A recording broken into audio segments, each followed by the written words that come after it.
everybody once again. You are here for episode 51 of the vidIQ Tuesday channel audit live streams of 2023. And as you might have guessed, I've got just a little bit festive today. I'm wearing the appropriate hat. I've got the appropriate glasses. The lights behind are all good. Jasper's in the clock saying hello from his Christmas tree, which means we've only got one more thing to do before we can officially go live today. Oh, that felt good. That felt good. Hey, everybody, welcome. Welcome to vidIQ. I'm your host, Rob. And for the next couple of hours, we will be opening our doors and inviting you to submit your YouTube channels for the customary channel auditing experience, which will hopefully identify challenges you have, celebrate your successes and strategic wins, and hopefully motivate you and give you guidance to take your channel to the next step. As a little bit of housekeeping, this is the final episode of 2023. We are going to take a well-earned break next week to break the streak of 2023, but we will be back on January the 2nd. So make sure to take advantage of this, the final live stream from vidIQ this year. And I could not do this without a wonderful co-host. Dan isn't here. He had some more issues with his tower defenses. A couple of weeks ago, we did mention that he'd built a level 3 moat and some higher towers, but some of the goblins that were doing work on his castle managed to kind of hide in the castle grounds, and so we've been causing him problems, all kinds of problems, which means he needs to sort them out. So he'll be back in the new year. So instead, we've got a wonderful replacement, the coolest man in town with the best sound effects board this side of Weird Al. It is Jeff. Merry Christmas, happy holidays, Jeff. How you doing? Thank you for getting up at a ridiculous time once again to help us with this channel audit. Bruh. That's all he's got to say, and I'm very, very happy to hear that. Folks, give us your holiday messages and greetings in the chat, and I may play some of them as I introduce you to how this live stream works if you haven't been here before. This will last around about 50 seconds, and then we'll get into channel audits. But yeah, Christmas messages, send them, and I'm going to share some right now. Welcome to the vidIQ channel reviews live stream. Simply fill in the correct form in the video description and your channel will be considered for review during a live stream. Channel reviews are free, so no need to send us a super chat, and don't spam us in the live chat. We'll ignore it and you may be put in timeout. If you need a channel audit right now, make sure to check out the vidIQ Coach AI tool that will help you with strategies, ideas, titles, scripts. Link in the description. It's a game changer. If you submit your channel for review, expect the following. We are sharing nothing more than our knowledge, experience and passion as fellow creators. Thank you to all of our moderators who help us out on the live stream every week. You know who you are. Give us a like if you enjoy this live stream, subscribe if you love it, and share it with like-minded fellow creators. All right, let's get started. Yeah, we'll get started now with the usual housekeeping. We do super chats throughout this live stream, so if you do want to ask a question about YouTube, not specifically about one particular problem with your channel, try and keep it a bit broader so that everybody can, I guess, benefit from the question, and we're not looking at specific channels in these super chats. But do send them in, and we'll dedicate a bit of time to answering them a little later on. And I wouldn't usually do this, but since it is Christmas and I'm in a festive mood, shout outs, Jeff. People are always asking for shout outs, but there are two special people who asked for a shout out this week, and I am going to allow them the shout out. So this goes out to my two nephews who I will see in around about a week, called James and Alexander. They wanted a shout out on the vidIQ live stream, so I'm shouting them both out. Everybody in the chat, say hello to James and Alexander, my nephews. Jeff, do you have any special Christmas shout-outs you want to send to anyone before we get into channel audits? Not at all. Jeff's all business. All right. It's bruh and not at all. That's right. Let's audit our first channel of the day. And they come into this live stream having submitted in the forms that are in the description. And it's the first channel that submitted this week. And they go by the name of JaceTheDon. Very quick look at the channel banner. Tells me that they are a cartoon news, trailer reactions, and retrospective channel on what looks to be popular anime and stuff from certainly my childhood. I'm seeing X-Men, Teenage Mutant Ninja Turtles, Cuphead, and so on. Jeff, I'll let you just introduce this channel, your first impressions and thoughts. My first impressions and thoughts is that either I've personally looked at this channel before or we've audited them before a long while back. Yeah. So I'm getting deja vu, but I wasn't sure, and I don't know if I've audited the channel, but I thought you might remind you this one. Yeah. So no, I mean, I'm like 99% sure because the name catches me familiar, but I don't remember them having 1,000 subs. So huge congratulations to them. Hopefully they're well on their way to being monetized. I'm not sure about the watch hours, but I would hope they would have the watch hours already.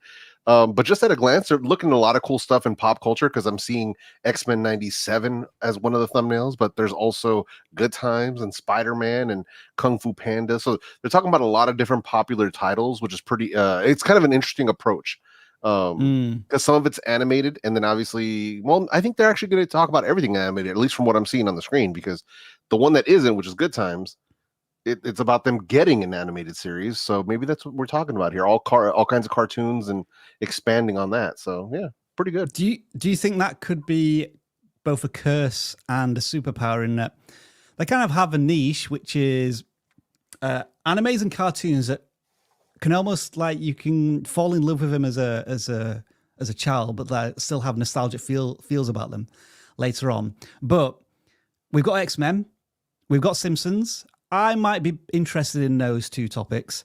Garfield, something I'm probably not interested in as a cartoon. And then Final Space is something I've not even heard of. So the fact that they're going through so many different cartoons and animes, what do you think about, the niche and like the topic hopping? Is that, what would you say, they're good at this point, or they maybe need to start drilling down after doing 281 videos at this point? No, I mean, I think they're okay as far as this goes, because at least from what I'm seeing in this screenshot, it seems like they're focusing on what we call, like, I guess, Western animation.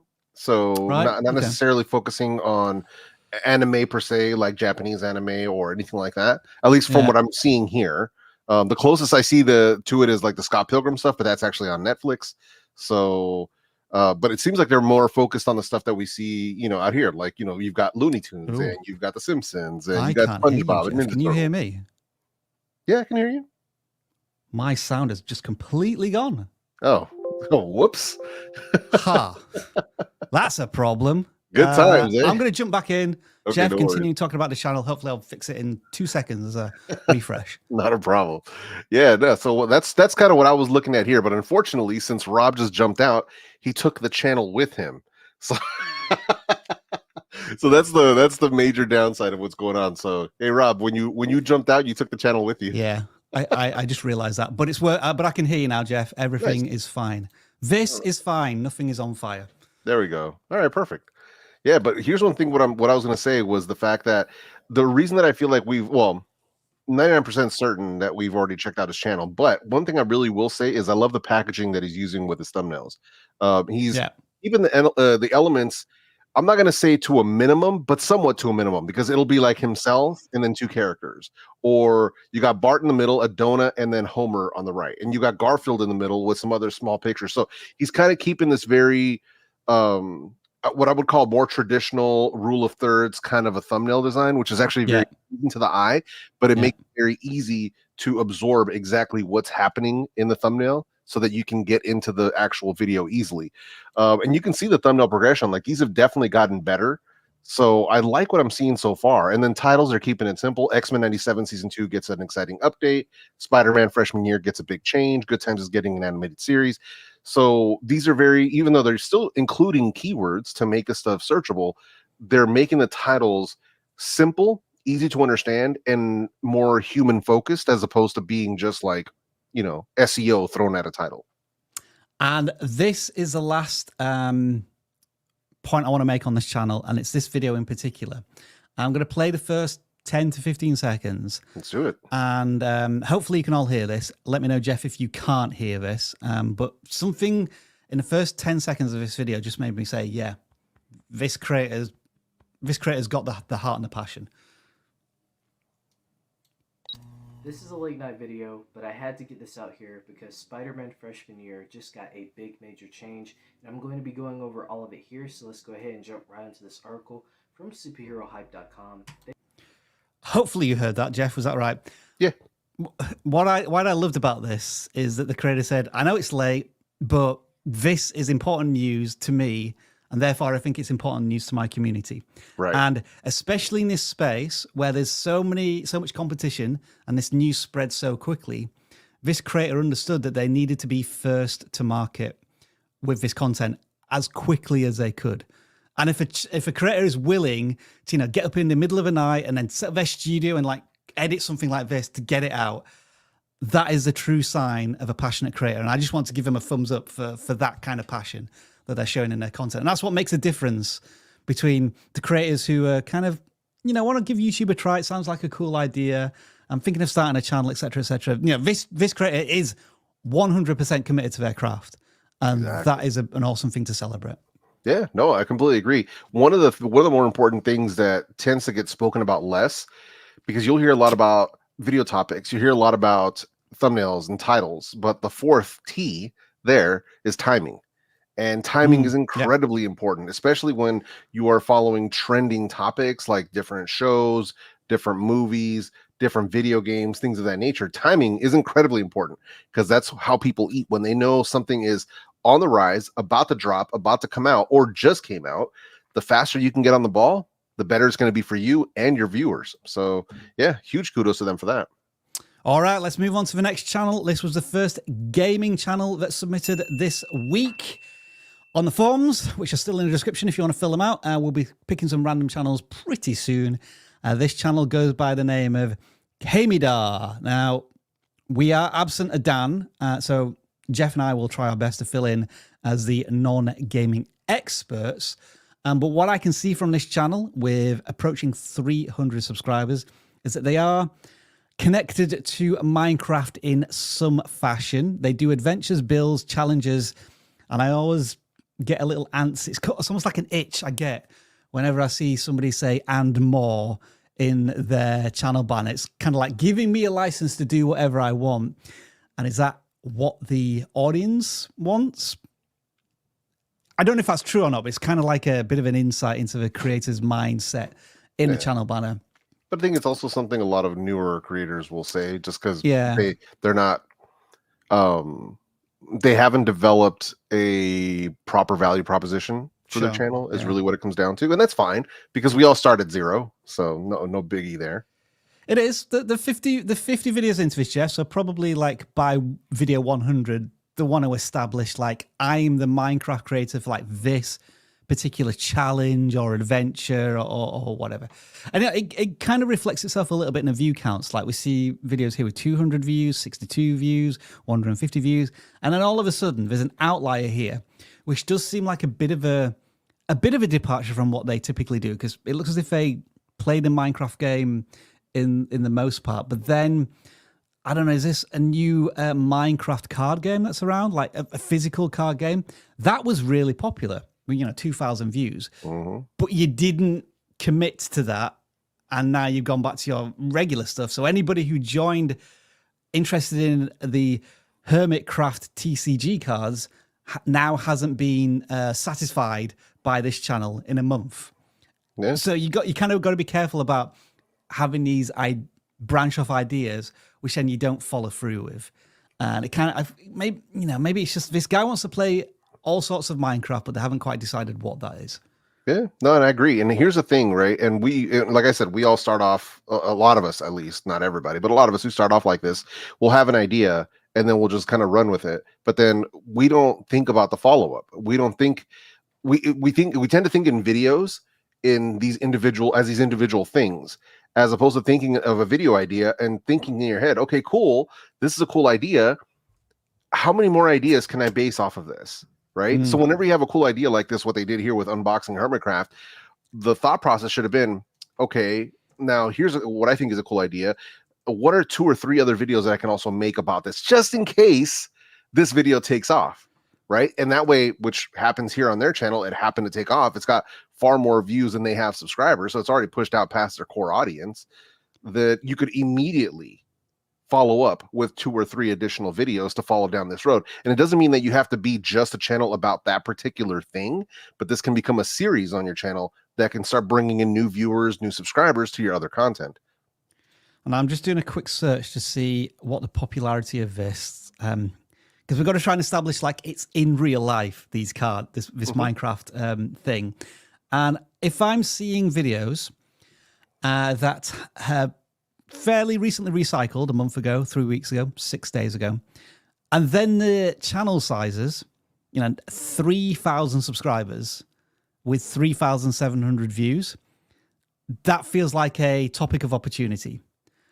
Because you don't rank second in the search criteria for this topic if there's many large channels saturating this topic. So it's as if this creator found something juicy around Minecraft, and they go, yeah, I'll just do one video. I guess the challenge here, Jeff, is if they do continue down this road, then they may turn into a Hermitcraft TCG channel as opposed to a Minecraft video game channel, and they've got to accept that choice if made. Yeah, but I also gave them an alternative a couple seconds ago. Sure. All right. Wow, is it me or is Jeff a little feisty today? I don't know. No. What I'm saying is I agree with you, but that also it doesn't have to. They don't have to just turn into just a Hermitcraft channel. That this can be a series on their channel that brings in views. So it doesn't always have to be the one thing. It can always, like, let's say theoretically, put it like this, theoretically, they're doing 4 videos a month. One of those 4 videos can be a Hermitcraft video. The other 3 can still be whatever they want it to be. Yeah. So it doesn't have to just become this channel, but they can have this ongoing series on their channel that performs very well and brings in new viewers. There you go. That's a super chat knowledge bomb. Sorry, not super chat knowledge bomb. A Jeff knowledge bomb there to conclude that channel audit, bringing us to the self-indulgent moment of the live stream where I ask you what video game you're playing and likely to play over the holiday break. Jeff, do you have your thumbs busy with any particular game at the moment, or you're taking a break? No, I mean, not necessarily taking a break. I just haven't really had the time to play them more than anything else. So I got 4 games that I'm trying to play right now, but it's like I just haven't had the time to play them. But I got the new Assassin's Creed, I got Spider-Man 2, but I just haven't had a chance to really get into them, unfortunately. You don't hang about for when they're reduced in price or go into subscription models. You just buy them as soon as they're released, right? And start basically, playing them it's not a big deal. But it's just one of those things where time, it's like I try to dedicate time to it and it just doesn't happen. But hopefully, with a couple extra days off that we have coming up here, that I'll be able to at least spend one afternoon playing some of those games. Yeah, is this an actual game or is it from Unreal Tournament Ultra Kill? I'm curious. No idea. There we go. I was thinking Killer Instinct. Somebody's playing Warcraft Rumble. I'm continue to be addicted to this game. Again, I don't know if you're able to search for people on that game, but my handle is VGJ Felix. But I can't even remember what clan I'm in. It is addicting. It's got a really good PvE mode, not just PvP, so I can just play in my own time, which I enjoy. And still Horizon Forbidden West. It is a monstrous game. And probably even with this 2-week break, I will probably still be playing that when I return. I did see somebody playing Avatar. A lot of people have been saying that Avatar has fantastic graphics, but it's not a great game. And I was curious about that as well. Yeah, it happens.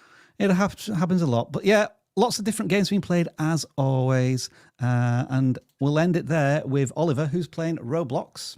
Nice. Enjoy Roblox, Oliver, over the Christmas period. Let's get back to some more channel audits. And Jeff, I'll give you something that's a little bit more your palette and understanding. ZhakOfAllTrades, tech tips, gaming tips, and how to properly handle AliExpress disputes. Wow, that's very specific. Yeah, that's oddly specific. Oddly specific, very much so. Wait a minute. But let's see if that's true from the videos that we see here. Yeah. So one of the things that I will say now, here's the thing. It looks like they're getting some pretty decent views on here, Yeah. which is great. So obviously the views are going to be good. Their watch hour is going to be good. They haven't broken through 1,000 subs yet. But one of the things that kind of interests me here, both in good and a bad way, is a lack of focus because they're kind of all over the place.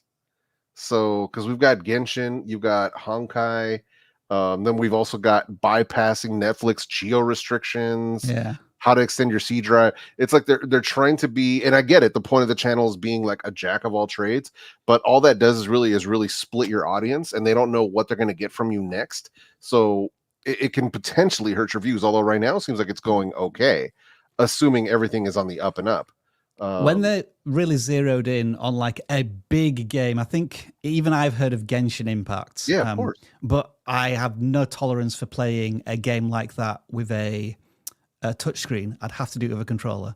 Right. And I can't be bothered trying to figure out how to do it because it seems like it's a very hacky way to be able to do it. But big game, and a lot of people want to play it on a Steam Deck, it looks like. And so this channel is really zeroed in on that specific niche and need by a big community. And as you said, Jeff, tens of thousands of views. And when they sticked to Genshin Impact on the Steam Deck, they were, for a channel of their size, absolutely crushing it. But then, as you say, this jack of all trades curse really has kind of slapped them in the face and said, well, now I want to do some really specific stuff about fixing my C drive on a computer. It's a different channel, man. Or yeah, how to bypass geo restrictions, which you might want to be careful doing that type of stuff on YouTube because it can get you in trouble with community guidelines. So just be really careful about that stuff. But even so, you've gone from how to play this really popular game on a console to how to do really specific tech solutions on a Windows computer. And as Jeff rightly pointed out, I think they're entirely different channels. Yeah. It's one thing to try to, and I see, here's the thing. I get the temptation because we as humans are, well, most of us, some of us aren't, but most of us are multifaceted and we have multiple things that we like and that we're into and that we like to talk about. The downside is the way that YouTube's algorithm works. And when when you drop a video, it's going to put your video in front of viewers who have already seen your content. So if you've got 50,000 plus views on Genshin Impact with Steam Deck for that viewership, and you drop a video about how to extend your C drive, they're not going to click on that. They're just not, and that's going to be an issue, as you can see in the performance of these last two videos. So just throwing that out there, but this is where I would start really thinking about your channel focus. Depending on what you want to do, depending on what your ultimate goals are for this channel, I would really start thinking about what you want to focus on, because from what I'm seeing here, gaming with the Steam Deck is where this channel is eating, and doing these other random, Windows fix stuff just ain't it, Chief. Like, that's a different channel. So just ain't it, Chief. It just ain't it. I mean, I'm just being honest. Like, that's the real thing. I'm not going to sit here and cookie cutter or sugarcoat it.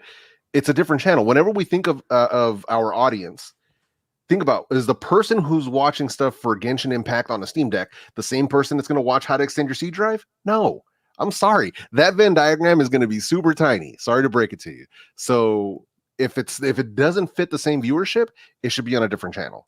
Bottom line. I went a bit John Madden here to illustrate how they had this really specific niche of Genshin Impact on the Steam Deck. All cool.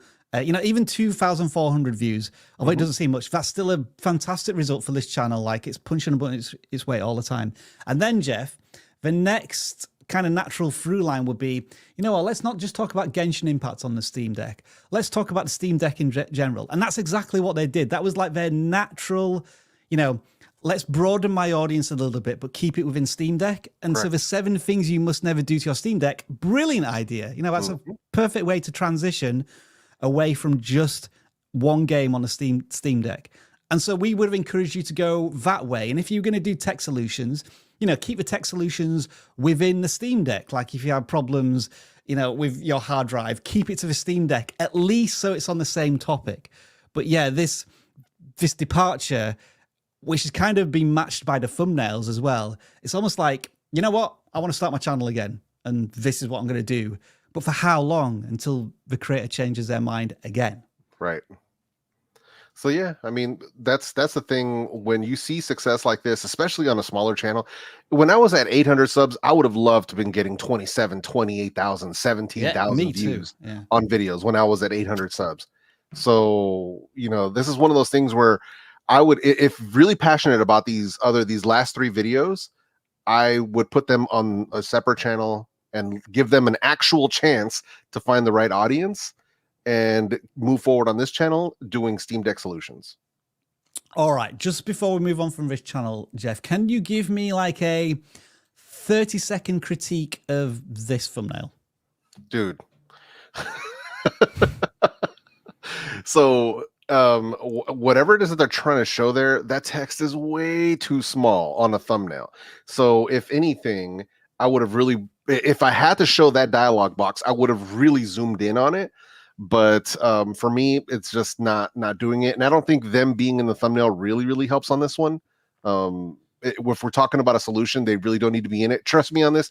You don't have to show your face on every single thumbnail, which they've already established that they don't have to do in order to have a winning thumbnail. So they kind of didn't really need to be here.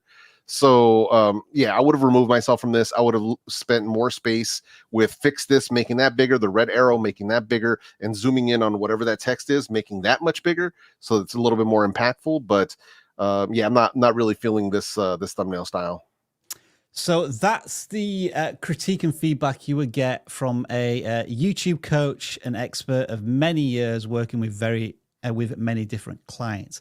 But what if you could have access to this type of critique for free whenever you liked? What I want everybody to do right now is check the description of this live stream, and you will see at the very top of that description, I need to check this to make sure I actually did this, or else this is going to be a real fail. Let me just check. Yes, it's there. Merry Christmas, a free gift. And that is vidIQ's new thumbnail analyzer. You don't need an account with vidIQ or anything. You can just plug in any thumbnail as an image you upload or as a YouTube link, and it will give you a summary of the thumbnail. So in this case, Jeff, you were absolutely right in terms of the text being too much, like difficult to read. And like you were saying, don't bother including the person in this thumbnail. And the critique agrees here in that the person being in the thumbnail just doesn't derive any kind of emotional trigger of any way. It's just guy smiling, arms folded, where like, I guess you have a technical problem with your computer. And if you're going to have some sort of emotional trigger, it would be despair, frustration, and so on. And so, yeah, you can use this with any thumbnail, including your own, on any channel and have a thumbnail critique of this. For example, we could use one of my thumbnails from vidIQ, and it will give you an answer that this got a great score, 92. It's almost as if I planned this thumbnail to get a great score, but it will give you a breakdown again of the relevance, the engagement, the originality, so much feedback, so much information. And as I say, this is free because we want you to try it and we want you to offer your feedback to vidIQ, whether it's through socials, whether you email us, you let us know in this live stream.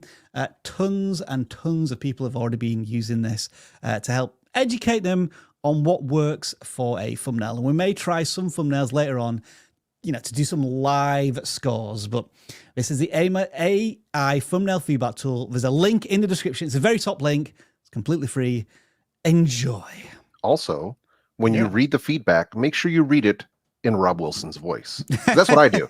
So when I'm reading the feedback, I hear Rob in my head reading this to me. So, and what we're going to do in version 2 of this, when it loads up the thumbnail, you're going to get one of 2 sound effects. So if it's a bad one, you'll get. But if it's a really good one, yes, you'll get that famous sound effect. Or isn't that what you think? At worst, bruh. Oh dear. We haven't let our developers know that, but Jeff and I are going to work on that after this live stream. I think it's time to do some super chats, Jeff. So let me play the appropriate music in the background, and we will deal with whatever questions you have. So, like, if you want to send them in now, because we haven't got that many for once, which is cool. Don't shoot yourself in the foot, Rob. yeah, we haven't got many at the moment, but we should add like a vidIQ bingo card, because this one could get crossed off every single week. And it is, do you recommend YouTube promotions? So this is a tab that you may have seen in the YouTube studio that encourages you to maybe put money behind your videos to get more views and subscribers. And we have some thoughts about this, Jeff, don't we? Yeah. Did you want me to start? And they are. So yeah, for me, here's the thing. At least in my opinion, if you have money to burn, there's better ways that you can spend it. To be completely honest, because basically what we're doing here is you're sort of paying for views and paying for subscribers, but are they actually going to come back and watch? Odds are no. From the data that we've seen, no. So if you're going to invest in your channel, I'd be investing in something else. Thumbnail editor, for instance, a video editor, for instance, somebody doing topic research for you, for instance. That's where I would put my money, or in my own YouTube education. But outside of that, I really don't recommend it unless you are actually selling a digital or a physical product. Correct. If you are selling a physical digital product, then I would recommend doing that, because that's just part of marketing. You're actually selling something, so you're going to put forth a certain amount of money because you're going to get a return on your investment by people clicking and either paying for your course or for whatever it might be. That makes much more sense. But if you're just using it to promote a YouTube video where you're showing a recipe on how to do whatever, it's not I don't recommend it, to be honest. I mean, maybe this is a crude, naive, negative way of looking at it, but you're right, Jeff. It's almost as if YouTube just wants to legitimize buying views and subscribers. Right. And there is a YouTube algorithm designed to organically grow your channel, and it's free. So, you know, exploit, utilize that by making really good content. Yeah, agreed. Next super chats. From Triple B Hardcore Comics. I do comic book unboxings and have 49 subscribers, 50 videos on the channel. One video hit 10,000 views. I already doubled up on that video. What else can I do to repeat the success? I would say triple up, quadruple up, quintuple up, first of all. Don't just follow up on that video once. If you think there's many ways to approach that topic and opinion, I would certainly be thinking about that. And what else, Jeff? I may have stolen the easiest answer there. No, I mean, I would be looking at what it is that made that video take off as opposed to the others, right? Was it the title? Was it the title of the video? Was it the thumbnail style? Was it something in the way that you actually created the video? Is it the actual topic itself, right? Let's say it's a specific comic book title, like, you know, if it's Superman or Batman or Spider-Man, whatever that character or, you know, comic book series might be. Is that the reason that took off? It's much more popular. So I try to identify the reason of why. And if it's because of the popularity of that particular comic, but that format that you did that video in works, then I would start looking at other comic series that are popular, not just randomly throwing out whatever comic books you're into, but looking at what's actually more popular right now. What are the kids into these days? You know, I've just realized now why I may not have that many super chats. It's because I had to drop out of a stream and then come back in. So there's like another half a dozen super chats here that I can't show on screen. Oh, I'm going to try and read them all out as I can when I go to them. So next super chat comes in here from Firegliss. How can I get the Firegliss channel monetized as fast as possible? Make content people want to watch, really. I mean, that's really what it comes down to, is creating good content. So really choosing, well, research really is going to be the biggest thing, but researching a topic that's actually popular with people, that is being underserved, and then making good content. I'm not talking about AI generated 99% stuff that, you know, a lot of people aren't going to want to watch and probably will end up not getting monetized anyway. But, you know, actually finding a topic that people are passionate about and being very consistent and making high quality content, because a lot of people tend to think that YouTube is oversaturated. Every niche is oversaturated, but it's only oversaturated with subpar content. Quality content, there's not enough of it to go around. You know how Todd says replace the word algorithm with audience? I almost feel as if this channel needs to have the same attitude in the sense that they need to replace monetized with community. Because, you know, their objective is I want to monetize this as fast as possible to make money. Well, that's cool for you, the creator, but you have to build a community around your channel to get the subscribers and a watch time to meet those requirements. So I think maybe a shifting of priorities, at least that mindset, would help this channel. Yeah, and there's nothing wrong with making money, by the way. There's nothing wrong with that. Yeah. Not at all. But you can't put the cart before the horse. Long term, everybody wants to make YouTube financially sustainable. But before you get monetized, it's probably not the right time to be really just laser focused on that. I think there's a question here for you, El Jefe, Old Man Gib, who's donated hundreds of memberships this year. I just want to say, you know, thank you again for all that you do. You do a lot of live streams, Jeff. What, in your opinion, is the best length to stream live for? Like 2 hours, more or less? Also, are there shades blue screen blockers? Thanks, brother. Oh, are there shades blue screen blockers? Yeah, there's just like a video, same answer. There is no right or wrong answer. There's no. It's like people ask me that all the time. What would link, or how long should my videos be to hit the algorithm? It doesn't work that way. It doesn't work that way. So your streams need to be as long or as short as you need them to be. That's really what it comes down to. So like for myself, usually I have about 90 minutes to 2 hours as a solo creator. I have about 90 minutes to 2 hours in me before my voice starts to go. So that's about the limit of what I can do myself. Now, people say, oh yeah, well, Twitch streamers, you know, they'll go on for 8 or 9 hours. Think about the long portions of time where they're just playing a game and they're not actually talking. I'm actually talking the entire time on my stream. So that's a big difference. But there's no actual time. I think the more time you spend with your community, the more chance you'll have to, you know, build that relationship with them. So I don't know, but I would figure out what works for you and try to be consistent with that. For me, I aim for 90 minutes with my streams. That's what my aim is. If I run out of topics before that happens, I get out of there. That's really how it goes. I think you're right, Jeff. It does come down to the creator's physical and mental capacity and fatigue. Like after 2 hours of this live stream, I am a wreck. Like it probably looks easy and natural, but like there's a lot of stuff going in the background, and especially when there's only two of us, so we have to cover more of the talking. It can be exhausting. So I think as long as you can do it to the point where you're enjoying it and you're not just completely burning yourself out with every stream. Yeah, agreed. Car questions answered. Just want to say thanks. Used your videos and app to help us grow, oh my goodness, from 0 to 200,000 subscribers. Car questions answered. You are more than welcome. We bless you. We bless you. Huge shout outs here from Cloud9 Tech to vidIQ coach Paul. With his guidance, my channel has grown exponentially before signing up. I had 408% growth in subscribers. Oh my goodness, Jeff. Nice. One-to-one coaching really does work, doesn't it? Mm-hmm. Right. Just bear with me. I've got to screenshot this now. So, Jeff, can you read out the next super chat and start answering it while I copy and paste? So this one's from Rope for a Q. It says, can posting a shorter than usual video affect its performance due to reduced watch time, even though watch time as percentage of video length is still okay? So can it affect it? Sure, but I've never seen it be where like, oh, I posted a video that's slightly shorter and now it doesn't get as many overall views as my other content. That can happen, but it's probably going to be less dependent on video length, and it's going to be more dependent on the actual topic of the video and whether people are actually interested in it as much as you think they are. So that's really what it's going to be.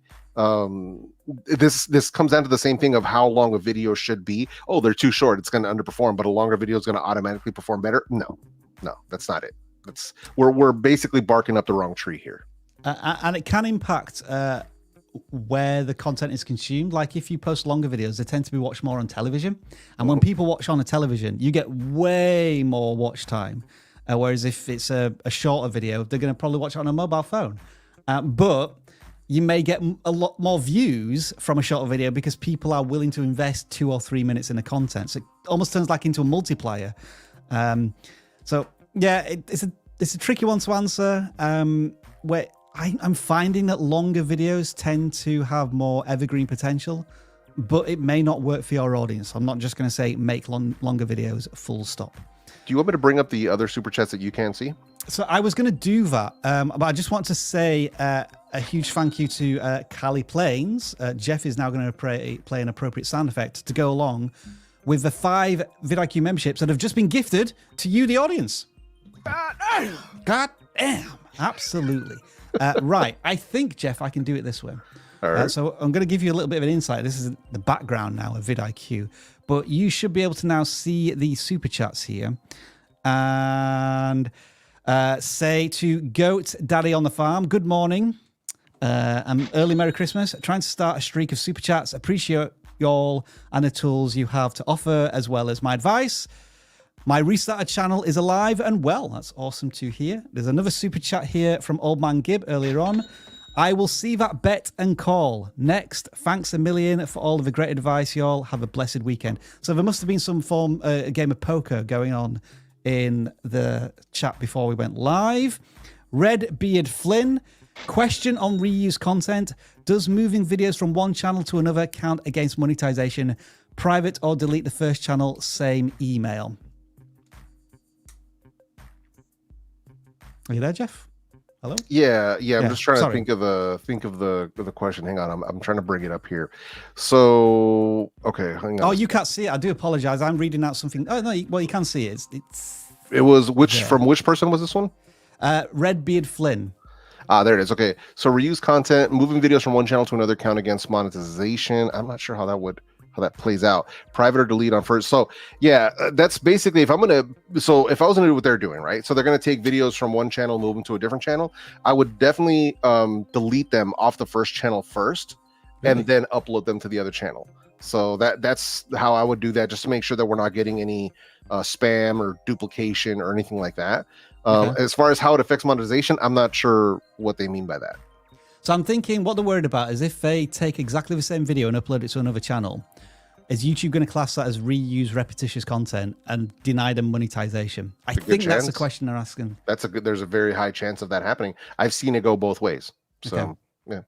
Because what we've done is we've taken our content, dubbed it into Spanish and Russian, and put it on another channel. And sometimes it does get copyright matched, content ID matched with the original vidIQ channel. But neither of them have had any issues with reuse and repetitious content, in terms of applying for monetization. Oh, good. But it's, it's like everybody's experience and story is going to be different on this one, isn't it? Yeah. Yeah.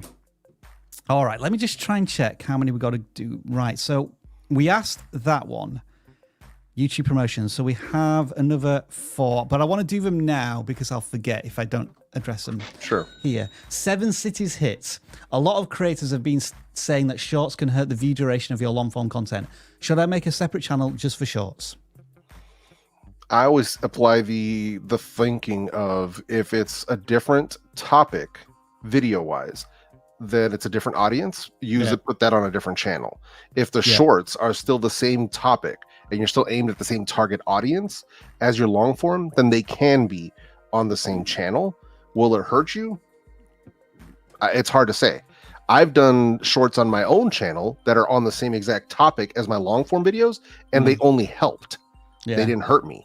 So the best answer that we can give you is it depends, because sometimes people just throw out shorts as whatever kind of throwaway content. They don't put planning behind it.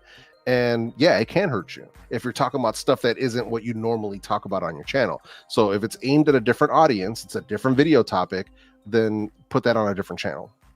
Anecdotally as well, we've continued to make shorts on the main vidIQ channel, and it only seems to have helped the channel growth as a whole.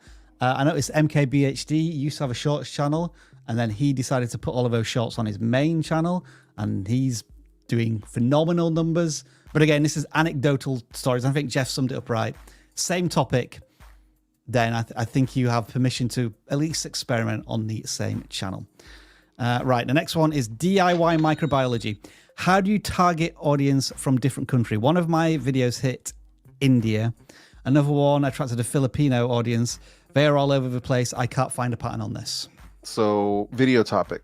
You have to look at what's popular in a particular region, right? So I know that a majority of my audience on my channel is from the US, or sort of like US, UK, Canada, but like it's a huge amount, 2/3 US based. So the topics that I tend to talk about are things that are available here in the United States. But if I want to target specifically India, I'll talk about the brands that are popular in India, like OnePlus.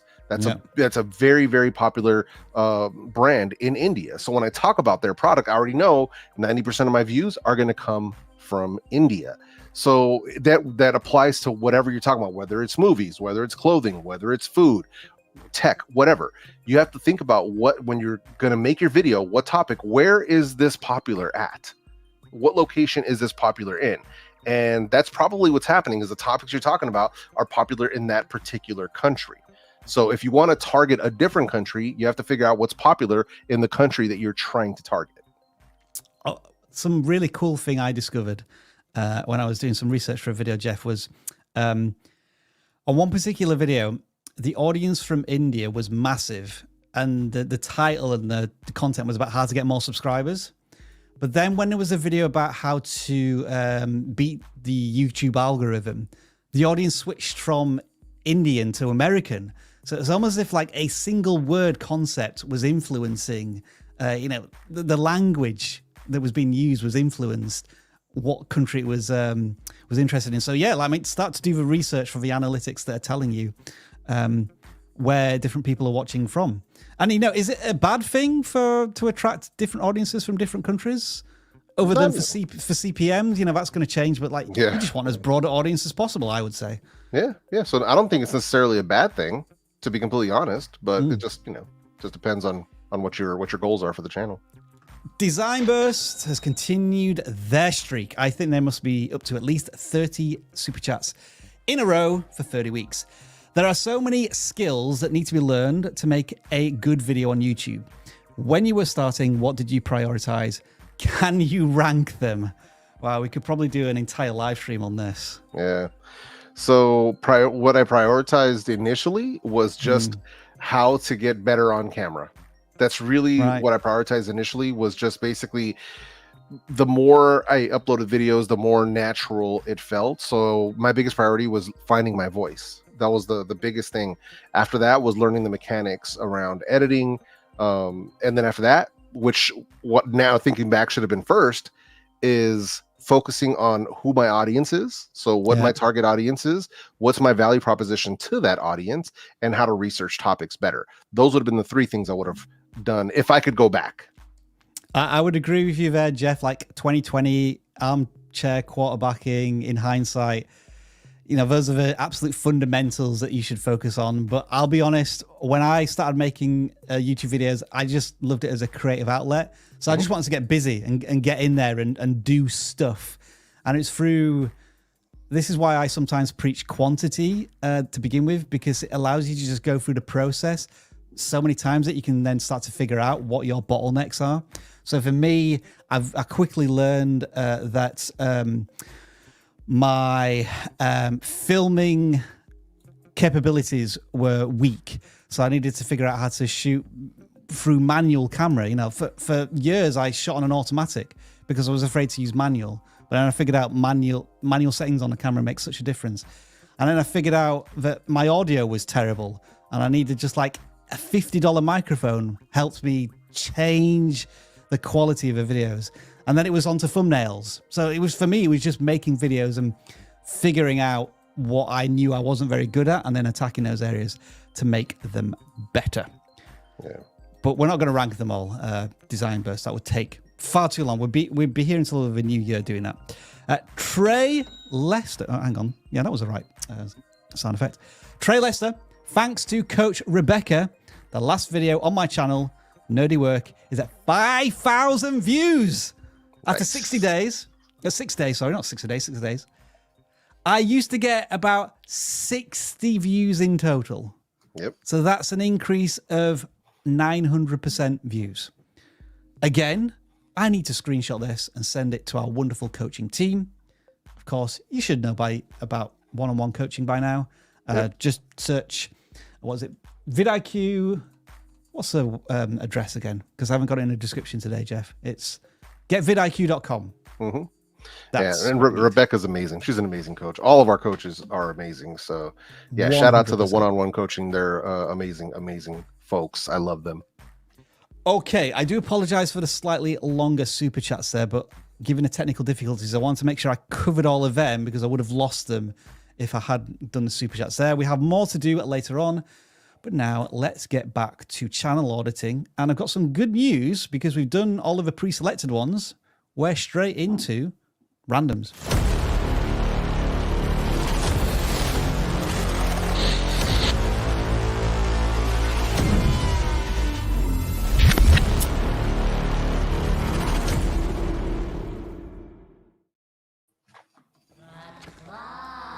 There he is. Jeff was kind of half ready that time, so I'll give him a pass.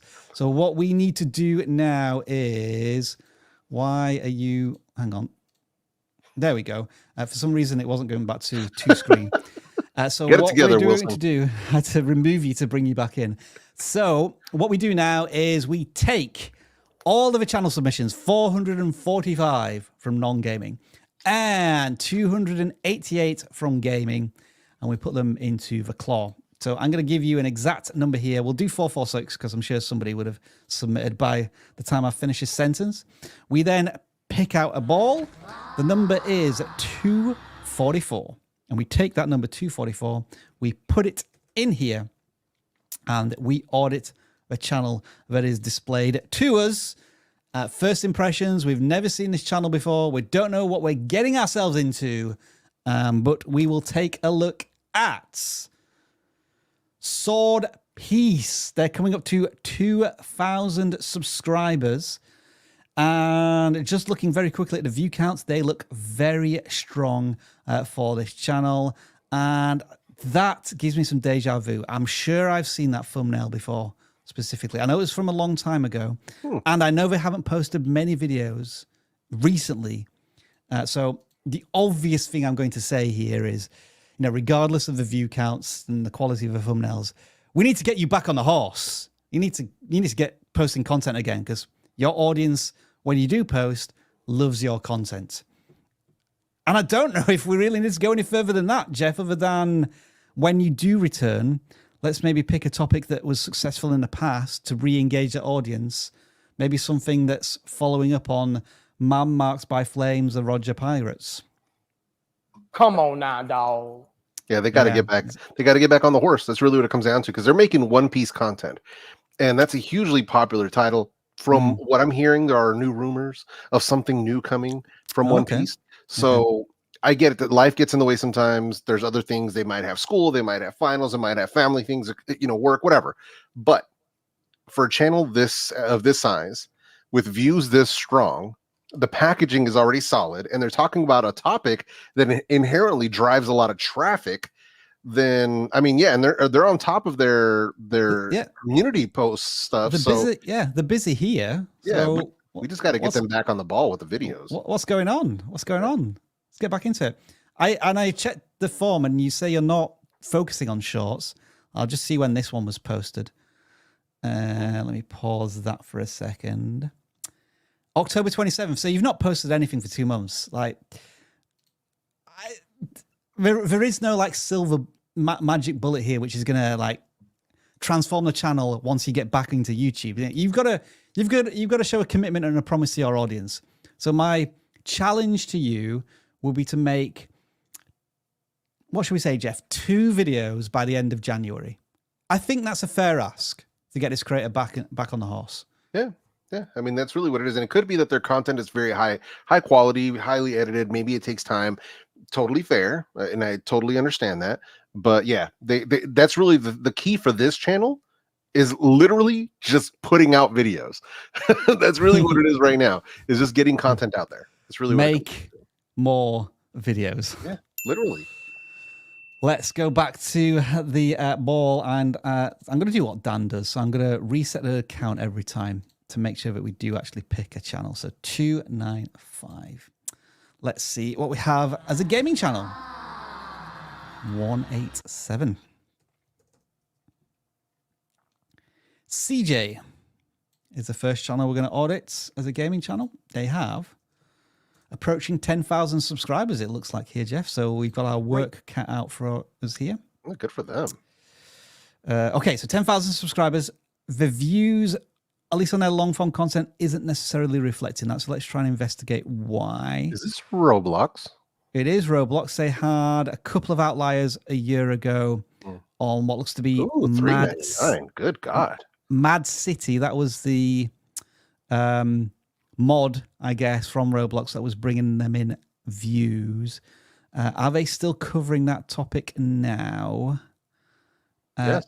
Yes, they are. They are still covering it. So they've stuck to their niche, but they haven't had the same success. Looks like they are creating some challenges, though. If you look at 2 days ago, 1 versus 1 minute. Yep. So, yeah, I mean, it sounds like they might be taking some of, well, I'm not sure if it's just Dan, but, you know, some of the advice that's been given for gaming channels to go beyond the basics. And I think to get to 10, you know, nearly 10,000 subs, that's what it takes. You have to go beyond the basics. But, yeah, I mean, this is interesting because packaging wise, I think it looks really solid. Yeah. Otherwise, it looks really solid. So they're following the fundamentals, I would say, like in terms of channel focus, thumbnails are of a decent standard. And as you said, the ideas, Jeff, right, are good as well. My concern is Mad City on a downswing trending wise? Let's take a look. So that's kind of my concern because this has like I've seen this happen with within like not Roblox, but I'm sure it has. I just haven't researched Roblox that deeply, but within Minecraft, where the different games within Minecraft, some of them will be over time would be super popular and then start to wane, while other ones start to become more popular. And if you can manage to switch from the ones that are waning to the ones that are more popular, you're still in the same game, but you're just playing a different game within the game, that you can kind of ride that wave. And I'm wondering if Mad City is on a decline and maybe there's something else that's a little more popping right now that you may need to try. Because yeah, I can see that they've more than tripled and quadrupled down on this topic. Yeah. But it could just be that the audience for it is just not quite what it was. That could be what's going on. You know, when we were looking at that earlier Minecraft channel and we saw that that physical card game seemed to be trending with like recent content that was being recycled. I'm not going to say this is a complete opposite, but you can see that videos at the top of the search rankings, 7 months old, a year old, and then videos that are newer from a channel with 71,000 subscribers. You know, it's not a bad view count, but it's not amazing either. And you know, the title is Dead Game. Where's Mad City? And there was another one here, Roblox Mad City is dead. Us as complete layman's, like there's a message being told here that maybe this game isn't for them. So, as you say, Jeff, this channel needs to find the next natural game that people may play. Like, if I asked this creator now, CeeJay, what's the next Roblox mod you would want to play? Right. And that's the next game to cover. And you do some crossover content like, I gave up on Mad City and now I'm playing this, and you should too. You know, that could be the idea, to just tease and gently pull your audience to something that is performing well on YouTube trend wise. Yeah. If you ever want to, go ahead. The fundamentals are there, aren't they? Like the content is good. Yeah. Like the ideas are good. The thumbnails really jump out. They've got this character, this orange character that's really well thought out. Good channel. Just maybe wrong topic now. Yeah, that's really what it is. And if you ever want to look, and this could be for anyone, but you know, for CeeJay specifically, if you want to look at that, and I'm assuming you already are doing this, already know how to use it, but Google Trends, type in Mad City, type in and make sure you select, YouTube search. And Mad City, and then type in whatever the other Roblox mods are and start look, because you can add up to like I believe it's like 4 or 5 different ones that you can track at the same time to see whether they're trending up or down. Look at it 12 months and see which ones are more popular, and that might give you an idea of which way you want to go, assuming they're fun for you to play. That's really what it also comes down to. Absolutely. But yeah, that's the thing where I would start looking at like, hey, it could be that you're just kind of applying your expertise in this just on the wrong mod at this point. So yeah. Did you see what I tried to do there, folks? I tried to put in Mad City. Yeah, it's going Man City. What mod. but unfortunately respelt it as the football team, so that didn't really work as a search term. Curses, YouTube curses. Right, we're going to audit a non-gaming channel now. So 469. Let's reset the numbers once again. All right. What we're going to pull out this time? 244. Didn't I just pull out 244? That's a bit suspicious. Yeah. What? All right, well, I'll have to pull out another one since we've already audited that channel. Rest in peace, 244. Rest in peace. 458. People are definitely going to think this is rigged now, and it is. But what can you do about it? The next channel we are going to audit here goes by the name of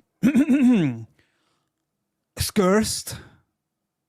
Is that correctly pronounced? I don't know. I think you got it right, because I can't really think of any other way of pronouncing it. It feels like I've got to say it with like gravitas and oomph. Scurst. Anyway, a horror channel, but not a horror gaming channel, as far as I'm aware. Is this like a horror comic storytelling channel? Yeah, let's check here.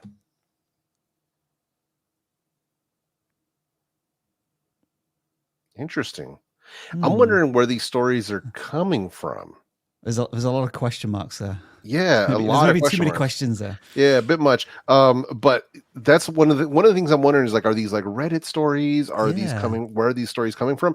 That'd be one of the things where I'm kind of wondering about. But aside from that, I mean, I think it's a cool concept, to be completely honest. I mean, it's not for everyone, obviously, but the people who love horror are gonna love stuff like this.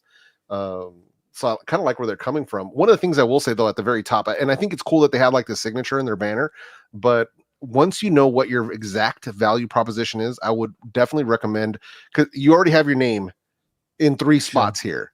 Yeah. So I would consider removing your name from that banner and putting what value you give me as a viewer once you know what your exact value proposition is.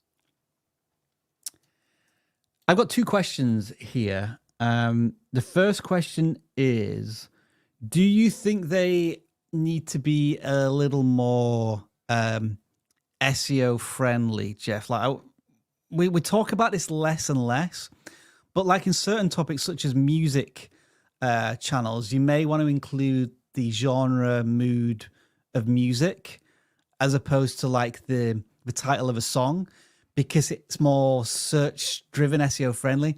And I'm just wondering if we look at the title here, Beware of Witches, Sinister Signs of Evil.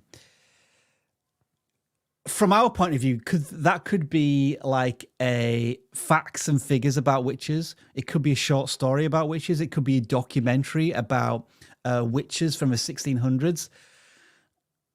Does it need a bit more context to help maybe identify the content, given the size of this channel? That's what I'm thinking a little bit. Yeah, I mean, it can help in that sense. The problem is here is I'm not familiar with whether or not Sinister Signs of Evil is like a book series or a movie, or so it could be just my own lack of knowledge of what that is.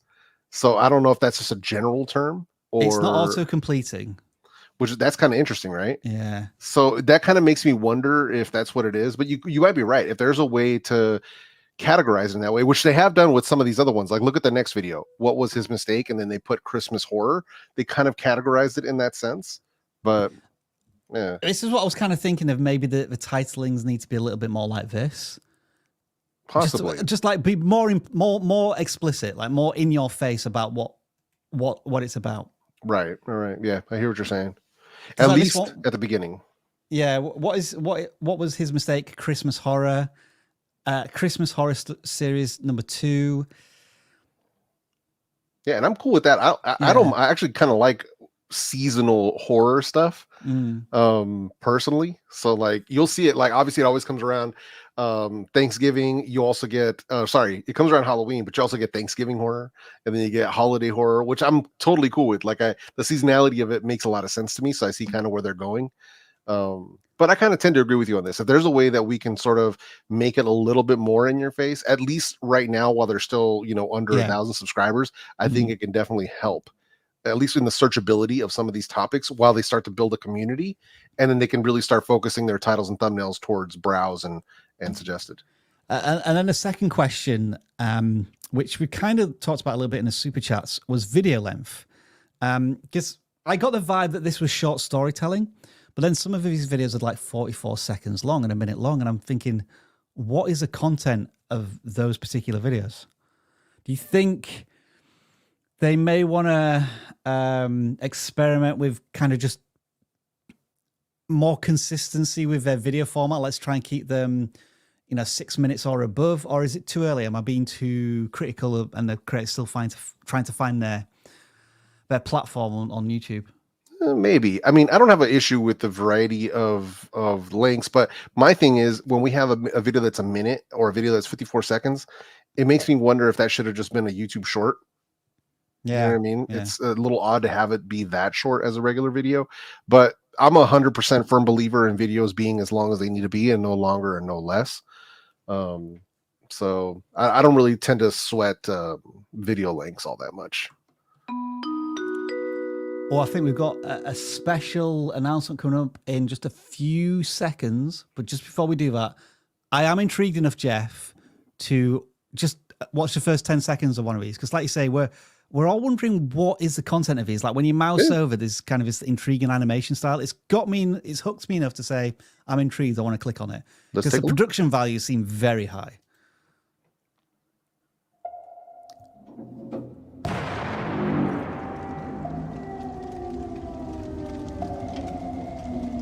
These valves on! Loose! What's happening? Talk to me now. Pressure is too much. Sir, we can't control. So okay. It's really moody and like very high production values there. Yeah, there's sound effects and there's different voices. Like, hey, you know what? I'm actually gonna bookmark this channel because I'm gonna take a deeper dive. This looks very, very interesting. Yeah, and like they do music credits and saying submit your stories, and they're on Reddit. Nice. This channel feels as if it's operating a size of like thousands of subscribers, right? With like tens of, like a million views at least. This is giving me not my first channel vibes. Yeah, interesting that you put it like that. Yeah. But so yeah, cool I think it's just a matter of time on this channel, to be completely honest. Cool channel, and maybe just experiment with those ideas of like just be really in your face with the marketing if you're a smaller channel. All right, I said I've got a special announcement. Everybody prepare yourselves to have the volume turned up to 11 and the energy levels spike and the Richter scale go off the charts. Let me introduce to you for the final time this year, it is from out of nowhere. Ooh. Boom! Woo! What's up, people? What's going on? Jeff, Rob, vidIQ Nation, what's going on? How y'all doing? You know I had to come up in here for the last live stream of the year that we're doing. So I'm here. We're live. Let's go to work, baby. What's going on? Good to have you on board, as always, Viper. Yeah, baby. Let's do it. So what we're going to do is we're going to throw you right in at the deep end, and we're just going to let you audit a gaming channel. Oh, boy. By yourself. Where no, we wouldn't do that. We wouldn't do that. Sink or swim, sir. Sink or swim. Right, so I'm going to need to pick out a number. And so it's 314 channels have submitted. And we have channel 99. This is ominous. And we are going to look at Nightmaregirl. So is this a horror gaming channel after auditing a horror stories channel? Cool. We shall see. They have 155 subscribers. And so just a quick look at the channel. They are playing many different games. As I look at the top two rows, everything is a different game, from Alan Wake to Max Payne. Am I right in hearing, by the way, that the voice actor of that franchise has just passed away? Yeah, sad Max Payne. Yeah, sad rest news. in peace. But anyway, this creator is playing a lot of different games. Some have kind of a horror vibe to them, but not all. But what I am seeing here, Jeff and Viper, unfortunately, is that dreaded less than 10 views per video. And you hit it right on the head, Rob. Yeah. The biggest problem with the creators that they have not picking a lane. And I've talked about this a lot recently in my own discussion, but If you want to grow on YouTube, you have to choose a lane and stay with that lane. What people love more than anything is predictability because it makes us comfortable. When do we get our most uncomfortable? When we don't know what to expect. We get uncomfortable with the unknown. And if you are a creator out here and your whole channel is the unknown, guess what? You're making it a lot harder for people to trust you and subscribe to you because they don't know what they're going to get from upload to upload. So Rob said it in the first like 5 seconds of him looking at the channel. Every video on the top row is a different genre. And that makes it harder for me as a viewer to get comfortable with you as a creator if I don't know what you're going to upload from video to video. You got Max Payne in here, then you got Avatar. I'm like, good Lord, that's like, you cannot be further apart in the spectrum with those two games by themselves. So this creator really needs to just pick a lane. I mean, like Rob said, it's a horror gaming channel, your Nightmaregirl. We need some horror or more horror content, horror game content on this channel. And I need you to stick with that because, again, that makes you more predictable and in turn will make people more comfortable with you and more willing to subscribe to you if they know what to expect. Something that's interesting in the about section here. Sorry, Jeff, to cut you off. I'll bring you in afterwards. Unfortunately, I can't seem to be able to play the same game for long. So it was suggested that I start this channel to hopefully make me more consistent. And the evidence seems to be that they've not been able to hit that consistency just yet. Jeff, go ahead. Yeah, what I was going to say is that, which I agree. And it's interesting that they actually put that because they're doing the exact opposite. What I would say is this: don't take our advice of you niching into a particular game, saying that you can only play one game. What we're trying to tell you is that what goes on your channel should be more focused in order to create returning viewers. Boom. That's what we're trying to tell you. But you can still play whatever you want. It's just what goes on your channel. That's what needs to be focused, because we're not saying, hey, you can't play all of these games. It's just what goes on your channel. So if that means that you're going to upload less videos per week, so be it. But at the very least, now your channel will become more focused. So let's say you're playing 4 games at a time, right? But your channel is about horror. Then whenever you play the horror game, record that, upload that. But still play the other games to your heart's content if you want. Or if you really want to record those and not waste that time, even though playing video games is never a waste of time, in my opinion, you can always record those and put them on their own channels if you wanted to do that. But what goes on this channel should be focused, because you have to think, just like what Viper was saying about consistency, we're trying to create returning viewers. We want people to come back for this video and for the next video and for the next video, and expecting somebody who watches Max Payne to also want to watch Avatar and also want to watch Attack on Titan. I'm sorry. That's just not how it works. I'm going to give both of you there a knowledge bomb. I also want to ask another question here, because aside from topic, let's talk a little bit about format, because each of these videos are quite long, 40 minutes, an hour. One of these is 3 hours. So my guess is this is potentially let's play content. I think they also mentioned that they're not comfortable getting in front of a camera, showing my face, or recording my voice. Now, that's totally fine. There are other ways to narrate and communicate to the audience, whether it be text on screen or an AI voice. But if you're just recording gameplay footage and then uploading it to YouTube, where's the intrigue?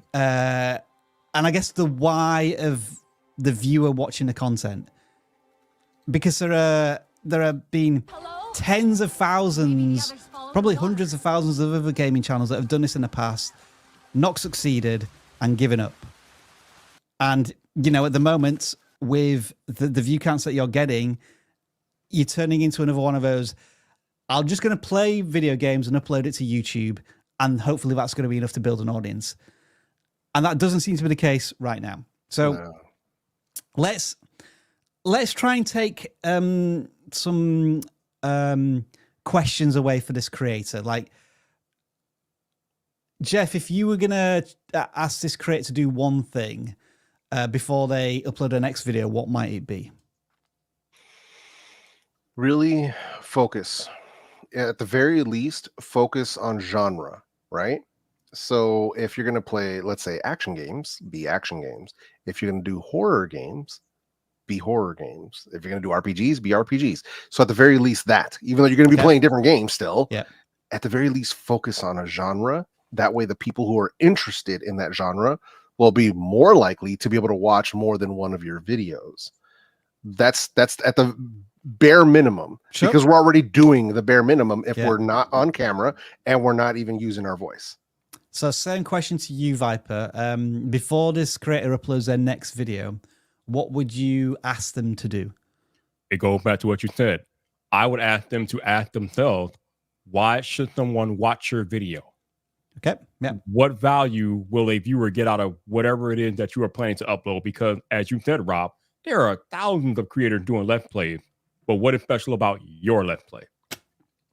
And then the challenge I would put to the creator is whatever the why is, the intrigue, the reason the person should watch, that needs to be translated into the title. Because right now, the title is just a description of the game rather than the intrigue of the video itself. So try and take a little bit of storytelling elements and put it into a title. We'll worry about the thumbnails the next time you're on the live stream and figure out how you can get away from just almost like a screensaver or a desktop screenshot wallpaper that you're using right now. So Nightmaregirl, we wish you the best of luck in your future endeavors. I was just curious, actually, they got 150 subscribers. So they've had a bit of success when they were just sticking to Friday night. Was it? I always get this wrong. Is it Five Nights at Freddy's or Friday Nights at Freddy's? Five Nights at Freddy's. Whichever one it is, like the top row of videos, or three of them, are from that same game. So when there was a little bit of consistency and niche from a horror gamer, you had more views. And this was all just from a month ago. You know, you were getting some traction a short while ago. Whew, I think that was a big channel audit to do, but one that's so valuable to so many gaming channels and creators who are just starting out on YouTube. Yeah. So that's why we spent a little longer on that one. I hope the gaming channels in the chat are taking notes. Indeed, indeed. We could probably clip that last 10 minutes and turn it into a video itself. But for now, we've got some super chats that we need to get to. We've had a few more that have come in, and I haven't lost any of them this time. So we should have 11 to answer, and they sound a little bit like this. Wavy Crockett, I gained 45,000 subscribers this month. Incredible. Like, you'll get a big celebration from me. Thoughts on remix? I'm not sure what they mean. So there's this remix feature, especially for short. If you turn it on, then you remix your own shorts and whatnot. So I don't know if they're asking, should they turn on remix for allowing other people to remix their content, or should they remix other people's content? You gained 45,000 subs this month. Keep doing what's working, man. Like, yeah, I like it. If it ain't broke, don't break it. I don't know if vidIQ's ever got 45,000 subscribers in a month, so you're doing just fine. Keep it up. Keep it up. We got a super chat from Petito Play. They may not have been sure what they were doing, because then they sent us another super chat immediately afterwards with a question. Hello, do long videos affect watching short videos? I filled out a form for my channel. Your opinions are valued to me. Thanks. I mean, we've kind of covered this long videos versus short videos a couple of times, Jeff. So we'll throw this over to you, Viper. Your thoughts on? Absolutely, they do, because you have to remember that you are talking about two different audiences. The same people that watch short form might not watch your long form, and vice versa. So you really have to be intentional about what the purpose is of doing those different types of formats on your channel. Is the content related? If it is, then you might be able to get away with it, but you're still dealing with two potentially different audiences, so they might not coexist very well. So we can cross off another bingo card here. Somebody always asks us via super chats to look at their channel, and we tell them at the beginning of a live stream that any super chats do not influence whether or not we audit channels. So, you know, just mark that off if you've got it on the bingo card. We'll probably produce some in 2024.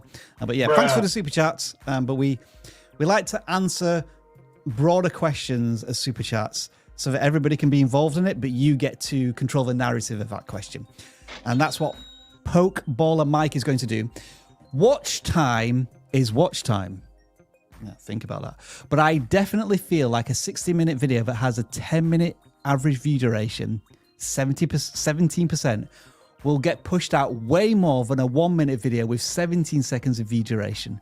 Also 17%. Do we agree or disagree with him? Let's see, watch time. But if I definitely feel like I think the video that will get pushed out way more than. I think we stumped both of them here. I agree with that to an extent. But just because raw watch time, sure, but it still has to be good content. Yeah. So it isn't just we can't narrow it to just a formula of, well, if I make this video an hour, it's going to perform better than a 1 minute video. Like it's literally not that simple. So while I agree with you that with 10 minutes average view duration, yes, it should theoretically perform better, but that's going to be more based on what you're actually talking about and people are actually interested in that. That's going to make the difference more than just the video view length. So at least that's in my opinion. This is kind of an apples to apples comparison whereby they're using 17% of the average view duration. And in this case, yeah, if somebody's going to watch for 10 minutes rather than 17 seconds, absolutely, that's, by law of averages, that's more watch time. But what typically happens is with shorter videos, they'll watch for maybe 50, 60%.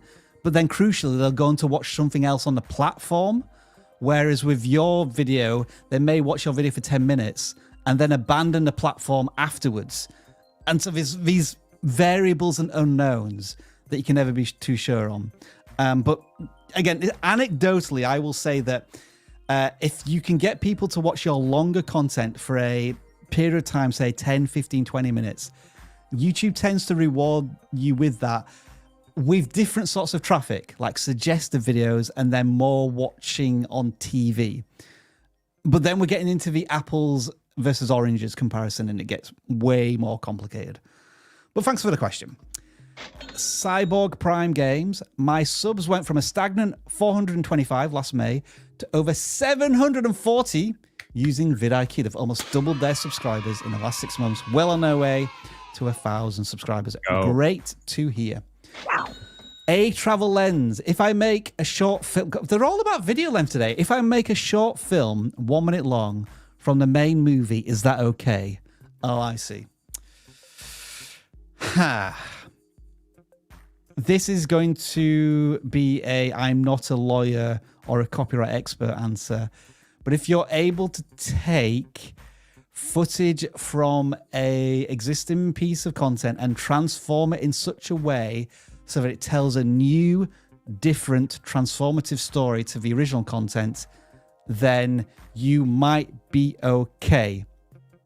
And I stress the word might because some copyright owners are more stringent than others. And it might be that your content is still allowed on YouTube, but there's a copyright claim put against it and somebody else is earning the revenue. So, what do you define as okay? Is there anyone up for adding more to this? Or yeah. Now I'm trying to figure out: are you talking about taking a clip from your own content, or taking a clip from something like an actual movie out there? There's no way you're using a minute-long clip from a movie and not being copyrighted. You're getting hit immediately. I think they're taking footage from a main movie, so like something that's on public release. No, a minute is too long. You might get away with maybe 5 seconds or less, but a minute, absolutely not. You're gonna get hit immediately. But even then, Viper, I don't think it's really about getting away with it. I think it's about making the content transformative, and I think that's what the creator needs to understand with this question. It has to be something that just transforms it so much that you're not stealing the heart of the original film. Mm-hmm. For example, you could take you could try and take a trailer. You could take a movie and turn it into a trailer, but you're still kind of telling the story of the movie. So it's still the heart of the content. You don't want to take, like, for when we say heart of the content, Luke, I am your father. That's the heart of the Star Wars movie. So you wouldn't want to include that exactly. You know what I mean? So spoil it for me. Yeah, you know what I mean. But that's kind of what we're talking about. Is taking the actual like heart of something. So, but again, none of us are lawyers. None of this is legal advice. Not legal advice. Think about that life. Tube Growth 61 for being a member for 7 months. I think they may be one of the OG vidIQ Nation members. Shout out everyone, and they get a special custom sound effect for the week, which is a Jeff. Nice, very nice. Ben Van Kirk makes IT. Oh, hello. Here we go. My vidIQ coach, Jay, is amazing. He's making sure I work through the process to improve every aspect of my channel and give me feedback before I post. Again, it is amazing that these people who have one-on coaches are taking the time out to send super chats, which costs them money to praise their coaches, which must mean they're doing a phenomenal job and, you know, changing the trajectory and the lives of these creators, which is incredible. And again, I need to copy and paste this. Love to hear it. All right. We've got some more sound effects incoming because, Jeff, God's Natural Love with Rosaline has just become a member. I will send you to Jesus. Okay. All right. Eddie Ed. Hello again. Question. I have started branching out and have attracted a potential new audience. How important is my OG audience in the pursuit of another? I would say I wouldn't worry about them too much because, and not to disparage OG audiences and the people that have helped you grow, it's that they're already with you. They've already signed up to you. So I wouldn't worry about them too much, and I would focus on finding the new audiences and bringing new people in, because that's how your channel is going to grow, as you bring in new people. Because that's one thing I figured out is I don't have to make content for my subscribers. I'm making content for new viewers. Yep. That's how you grow a channel. Because if you only make content for only your subscribers, how are you going to find new people? Right. And that's the key for me. So I wouldn't worry about them too much. You can always do community stuff for them, like one video per month dedicated to whatever they want, or you can do live streams with your community, and that can be the community content. So you really don't have to sweat it, to be completely honest. And that's not to say that you can't make content for your OG, because you absolutely can. But you have to remember that when you make a YouTube video, most of the people that are watching are going to be people that are not subscribed to your channel. So great answers, Viper and Jeff. I don't need to add any more. So we'll move on to Devante Talkaholic. First of all, they've been a member for 4 months, so they get the sound effect of.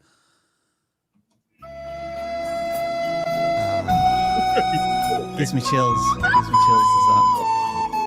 Jack! Come back, Jack! Jack! Why don't you paint me like one of your Parisian women? The question is, describe a convincing thumbnail for a time lapse. Ooh. Ooh. How might we make a thumbnail that's time-lapse based? I guess it would need some blur effect to try and indicate motion in the thumbnail. And do you think this is one of these which might require text? So like it has time-lapse in one of the corners, or would you save that for the title? Or you can do a before and after. You can do a one side being the day starts and then after being when the day ends. Interesting. Yeah. Or transformational thumbnail. Or they could do their research and type in time lapse. Yeah, you're just cheating now, Jeff. You just don't want to give an answer. And see what has been working to get an idea. This applies to literally every genre on YouTube. If you want to figure out what kind of thumbnails work, look them up on YouTube and see what the Viper social post. Jeff's been paying attention, yo. A little bit of research goes a long way, man. Indeed. No, but I agree with what both of you guys were saying, though. And for me, if I remember correctly, the last time I had worked with somebody who was doing this, they were doing like drone stuff and they were doing some time lapse stuff. They were putting literally the word time lapse in the bottom of the thumbnail.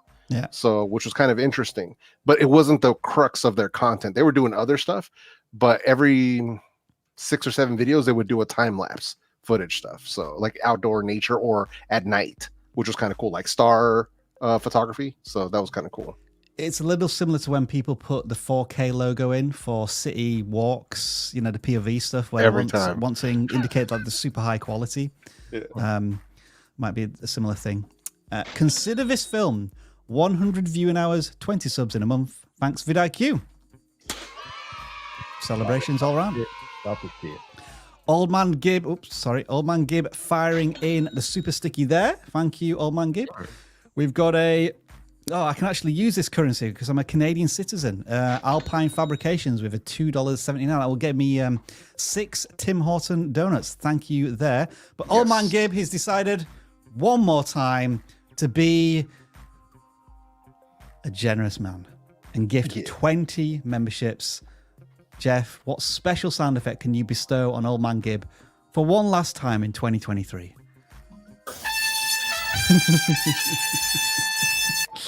So Jeff asked me what this was earlier on before we went live. I had no idea. Viper sound effect. Does that remind you of anything? Yeah. That is the Dragon Thor from Power Rangers, yo. Yeah. Oh, that's the wrong sound effect. What was I going to do? I was going to do that one. You're correct, Viper. 100% accurate. Damn right. 10 Tech. I mix 2 niches on my channel. I do 3D printing shorts. My longer form content is Blender 3D. Both seem to grow on their own. Will this be a problem? Okay, so this is interesting, isn't it? In that shorts can appeal to a different audience, which allows you to be more flexible with a topic. And then you keep doing the stuff with a long form content. It's almost like you're going to have 2 channels running on the same channel, if that makes sense. And is there going to be much crossover between the two? I guess the analytic you want to be paying attention to is, if I just find this in the background, bear with me 1 second. And to swap the banner as well. Because at this point, Super Chats may no longer be read. Just giving you guys a heads up. It's this one, viewers across formats. I'd really be interested to see if you're getting people watching both sides of the content, or it's like there's hardly anybody watching both, but you're kind of running these 2 topics parallel. Anything to add from the rest of you there, or do you think I've serviced that question sufficiently? Right, I think this is the last super chat of 2023. Please do not send any more in, because we're going to do audits for the rest of this live stream. Mad about golf. Why do my public watch hours show 437 in the studio, but my earn tab only shows 2? That's weird. My guess is you're not familiar with how watch hours work. In that, first of all, they need to be public. So I don't know if you've had loads of live streams and then they're all private, so now none of them count.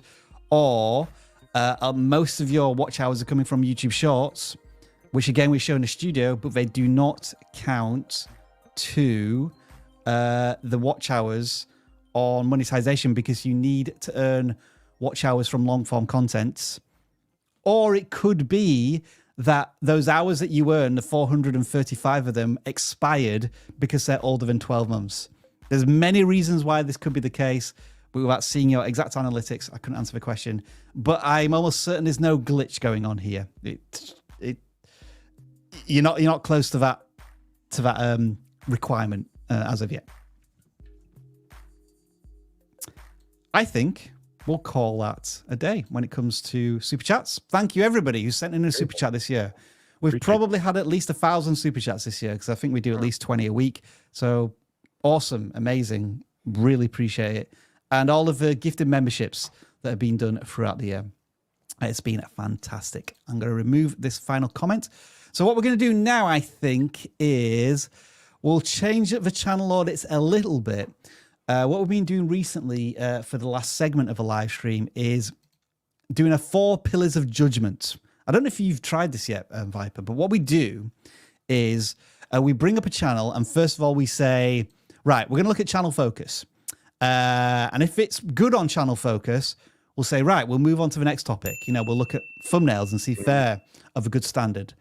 But if they fail on thumbnails, we'll say, nah, the thumbnails aren't good enough at the moment. This is what you need to work on your thumbnails. And then we'll move on to the next channel. That makes sense to you, Viper? Yes. All right, then. So what we'll do is we'll bring up the screen and we'll just check where we are. 523 channels now have submitted. So I will reset the counts and we will pick our first channel to receive the 4 pillars of judgment. And so we are looking at this channel. Let's see where we're at. And the first thing we look at is channel focus. And they have just a single video. So I guess I kind of passed channel focus by default because there is only one channel to look at, one thing to look at, which is calming your anxiety. But they've not filled out their about section. So we don't know if this is about, calmness, mental health, whatever. But I will give him a tick on that because they've got one video. What about the thumbnail? I'm going to throw that over to Jeff and Viper for your opinions. Yeah, I mean, it's not bad for what it is, like calming your anxiety. I guess it can work for that. One thing that I'll say, though, this feels like they're very new to YouTube. Obviously, 4 subscribers. This video was literally posted less than a day ago. The channel was created today. Yeah. So welcome to YouTube. Yeah, welcome to YouTube. So one of the things that I would say is probably would want to research this particular topic, like whether it's calm your anxiety. I'm not sure if this is music, if this is affirmations, or what exactly is going on, but whichever of those it might be, I'm getting music vibes. Maybe that's what's happening. Yep. So if I'm getting music vibes and the thumbnail itself sort of makes sense, but yeah, this is quite interesting. So I'd be doing some research into this niche to see kind of what's working, but interesting because it feels like they're targeting a very specific audience for this type of thing. Yeah. So I would really lean into that if that's what they're trying to do. But they've also got this kind of lo-fi girl animation style. I don't know if you noticed it, but like I could just see the cat's tail wagging. So like there's just a slight movement on this. Is the sun rising as well? Okay. No, the sun isn't rising. So there's one animation in there, which is the cat waving its tail. Mm-hmm. There's another issue that we have to talk about. That is green resolution and scaling. The black bars, they're not a good look. They just look unprofessional. Yeah. And that's in the video and the thumbnail. So you need to figure out how to make it full screen so it looks more authentic. Yep. All right, then. So we'll give them the fail on the aspect ratio of a thumbnail. That's what we're going to maybe need to work on next. And I would think maybe, just in terms of negative space, this thumbnail could maybe support some text. Like calm your anxiety in 10 minutes. Could be something that you could add somewhere in the title or the thumbnail. So that's how it works, Viper. This channel needs to work on their thumbnails. And the channel banner, which kind of has like the PNG transparent background thing as well, which is a bit funny. Right, we'll audit a gaming channel this time, and they have 341 responses. So I'll adjust as appropriate, and we will pick out channel 136 as a gaming channel. And we go all the way back to the beginning, which is channel focus. This channel has 60,000 subscribers. Hang on a second. Did I get that from a gaming channel? This isn't a Let's Play. This isn't a Let's Play channel. Or a gaming channel. And you know how we feel about that, Rob. So yeah, you fail because you filled out the wrong form. Like you haven't even got to part 1, unfortunately. Are you a gaming channel? Yes. This isn't a gaming channel. Sorry, bro. I'm afraid. Gotta follow instructions. Gotta follow instructions. Gotta follow the rules. Gotta follow rules. Yep. So we'll audit another gaming channel though. But I'll give him one of these in the meantime. Yeah. Okay. I think that's fair. Brutal, just absolutely brutal. So George G. Let's look at George G. Kick back and enjoy some casual gaming streams and videos. So first of all, we're looking at channel focus. What am I looking at? A bunch of different games. Yeah. Right, so Days Gone, Evil Within, Ori. I know it's an amazing platformer, but it is not like a horror game per se. Cyberpunk, I wouldn't say that's necessarily a horror game either. That's like a like a first-person futuristic shooter. That's a platformer. This Days Gone is kind of like a survival adventure game. So, channel focus. Nope. Is not quite there, is it? Nope. What I will say just before we move on from this channel is that they do have a bit of traction. You know, most Let's Play channels that are playing video games often have 10 views or less. They're into the dozens, but we would all agree that they probably want to pick a game and really niche down into that. And I guess just share that enjoyment of a game with an audience for an extended period of time. Yeah. I would have them go back and watch the advice that we gave the other gaming channel earlier. Mm-hmm. They've made 86 videos at this point, and their most viewed video has 200 views, which probably would be frustrating for them. And we think it's probably the channel focus that's doing that. So, George G, we're going to ask you to work on your channel focus, which is to maybe focus on 1 or 2 games on the channel. And channel 331, I'm sorry, I didn't reset the number there, but we'll just take this channel as is. And it is Sunnyside Certified. Oops, I copied their topic rather than the URL. I'm not going to find the channel doing that. Sunnyside Certified. Start with channel focus.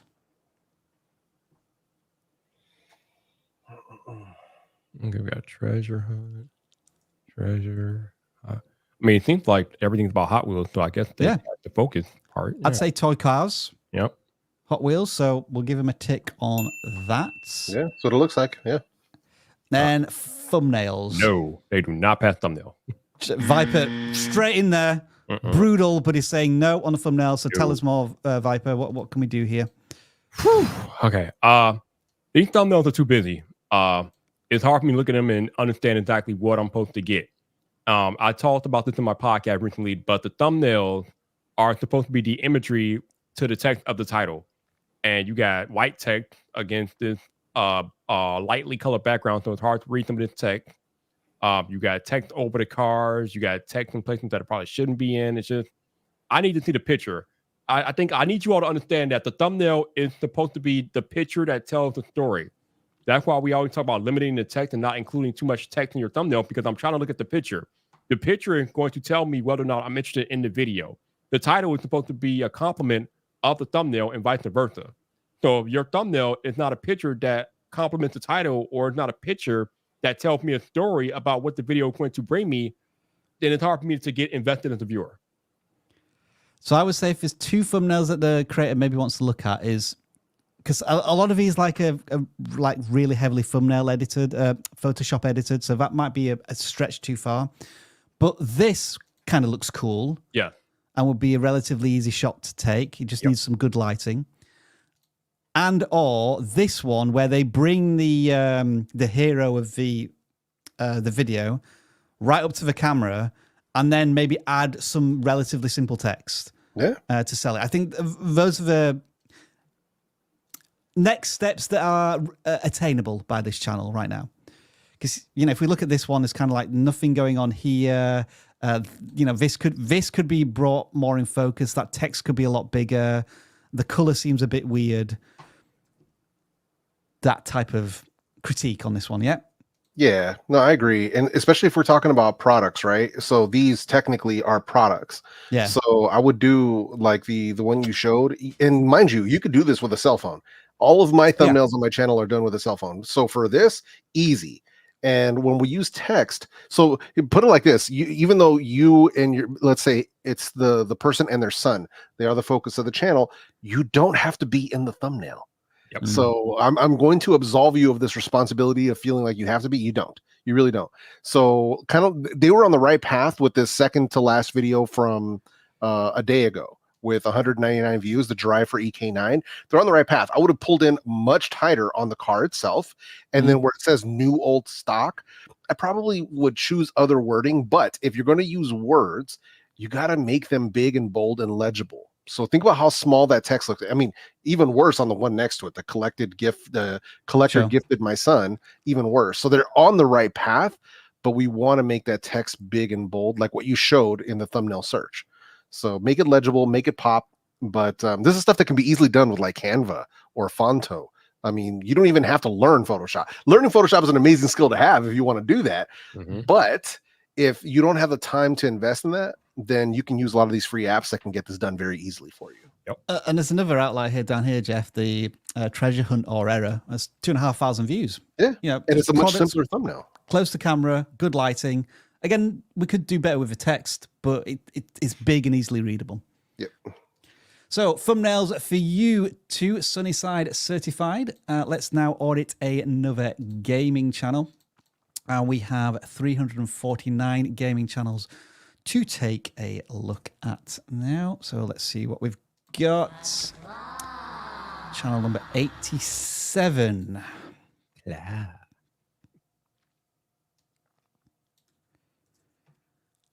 And I think we may have another Let's Play or Variety channel.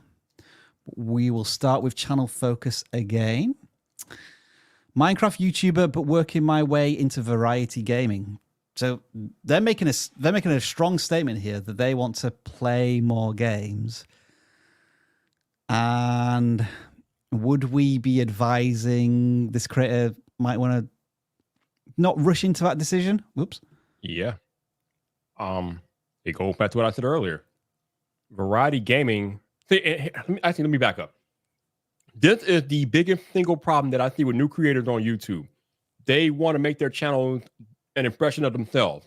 And there's nothing wrong with that if you look at it on the surface. But when you're trying to grow a YouTube channel, it's not about what you, the creator, want. It's about what value you can bring to an audience and getting people to connect with you. And when you start off doing variety content, it goes back to what I said earlier. It makes it extremely difficult as a viewer to trust you if I don't know what to expect from you from upload to upload. This is why we constantly preach on these channels about niching down and picking a lane. Because if I can't trust what you're going to upload, I'm not going to come back to your channel. And it's just that simple. It's all about being predictable and building that trust with the audience. So just looking at the, I guess, last 5 videos, we got, I think, some form of Minecraft mod, maybe a horror game. So that's quite a departure from Minecraft. Bed Wars, which is like a specific mod in Minecraft. I think this is Minecraft as well. And then I felt like I had a heart attack, Monster Drink, but when I mouse over it, it's about Minecraft as well. And so, you know, Minecraft is the very loose channel focus here. But again, the views are reflecting not much of a build-up in momentum for the channel, and some sporadic posting schedules as well. Like we've had 2 videos posted in the last 3 days, but then there was a 3-week gap and then a week gap. Again, it could be like a younger creator. They have school now. They're on their Christmas holidays. They've got time to make some content. Maybe staggering this content out a little bit as well, so you're not posting videos all at once and then nothing for weeks would be our advice in terms of consistency. So again, Viper, I'm going to throw this back to you for like just the one-line advice for this channel going forward, given that they probably failed on the channel focus question. What type of channel do you want to be? What is your objective? You got to pick a lane. Variety content does not grow on YouTube. I mean, let me tell you, it grows. It just grows at a snail's pace because, again, it's hard to trust the creator when they're putting out variety content. As a viewer, I need to know what to expect from you, upload to upload. That is how I come to trust you. So pick a lane and stay in it. Alrighty. I'm going to pick another non-gaming channel. And this channel is 169. And we will continue with Judgment Pillar number 1, which is channel focus for Mr.Ibad Ali. Apologies if I pronounced your name incorrectly. They're calling themselves the True Vlogger. Jeff, I'll throw this one over to you first. Do you think they're matching the vlogger niche? Can be a bit all-encompassing. It can, has a big net. Yeah, I mean, that's the thing, right? Well, vlogging can be all encompassing, but some of the best vloggers that I've seen do kind of have a genre in what they're doing.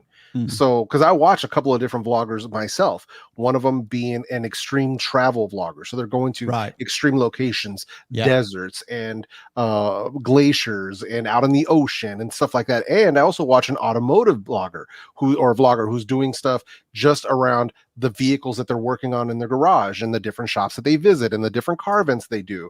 So there's niches within that. You can't just say vlog and then, okay, that gives me an open ticket to do whatever I want. You still need to find some channel focus, even if you're going to do vlogs.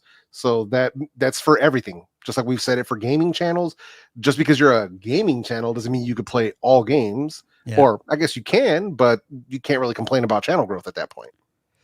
So I guess what I think I'm going to do here is give this channel a kind of not pass on focus, but I want to give this creator a bit more time because as we can see, they're a younger creator.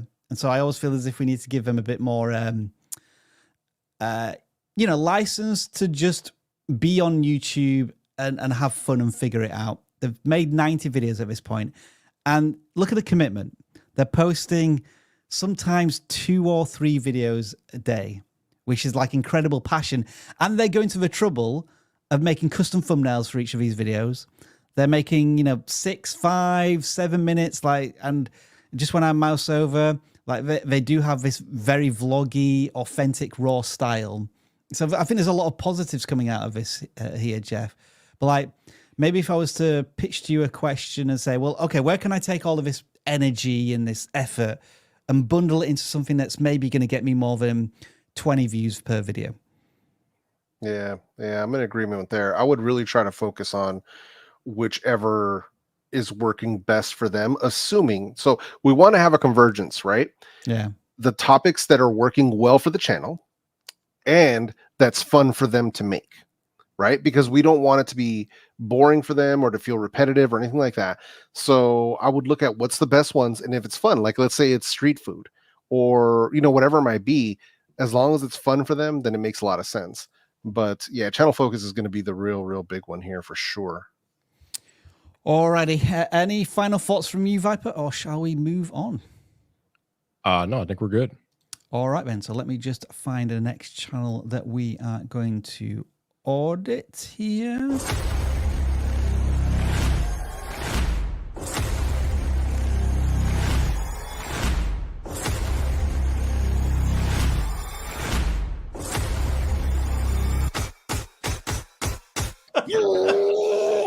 What a smooth aftertaste that is. Absolutely trash.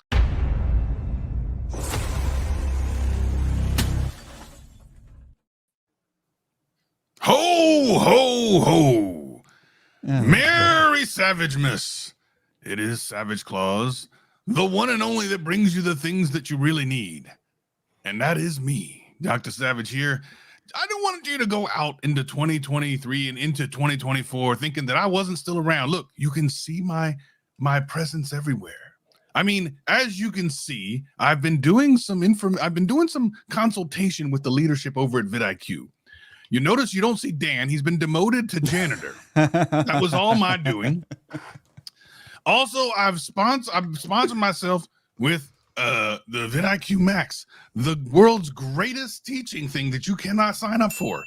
I spent a lot of time talking to the leadership to make sure that they had the best possible programs and make sure you can't sign up for them anywhere.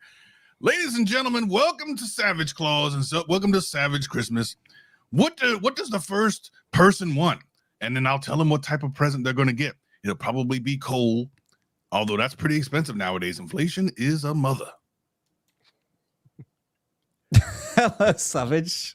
Sure. For some reason now, all of a sudden, live stream has got a 10-second delay for me. So it looked like you were still talking, and you weren't.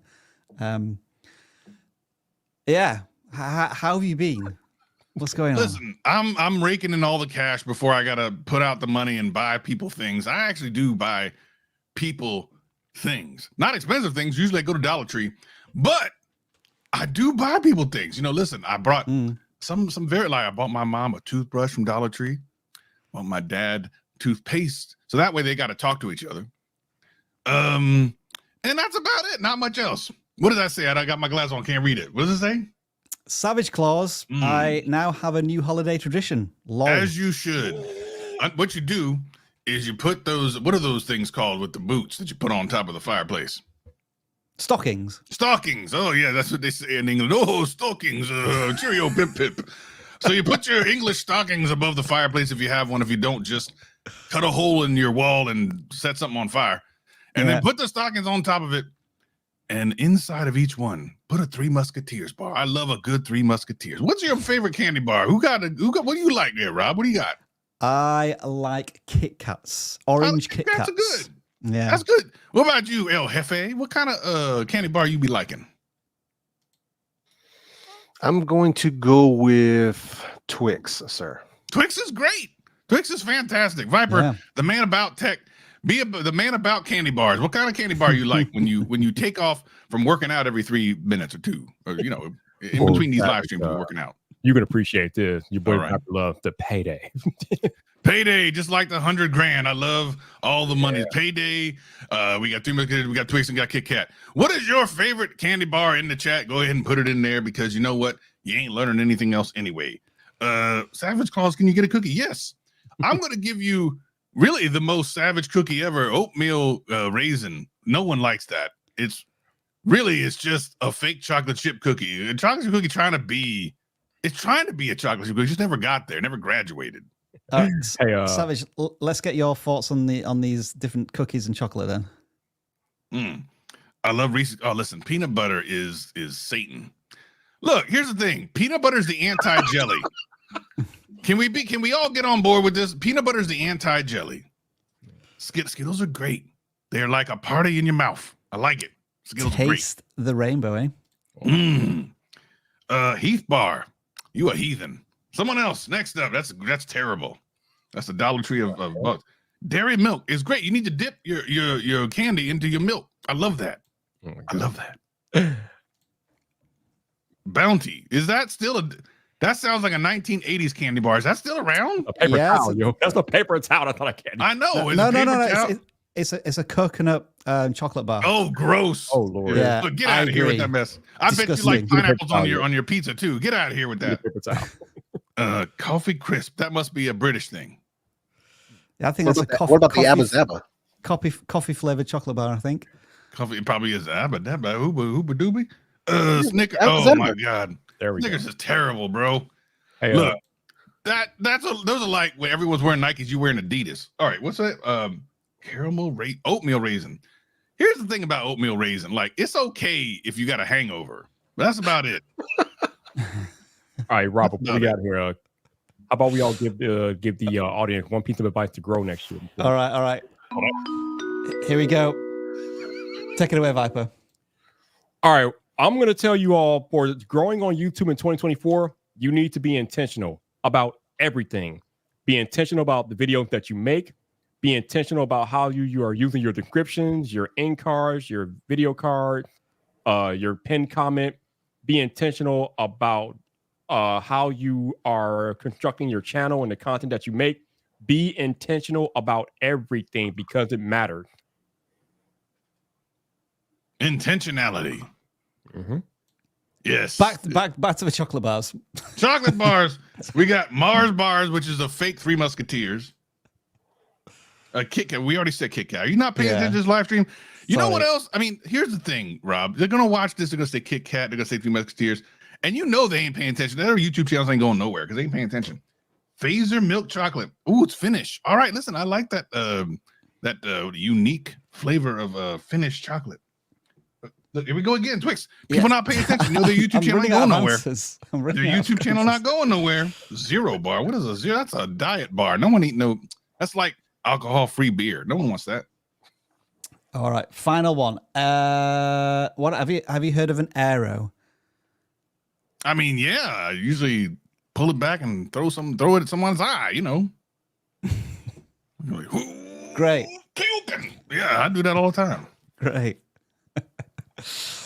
Well, I've got nothing left. I'm done. I'm tired.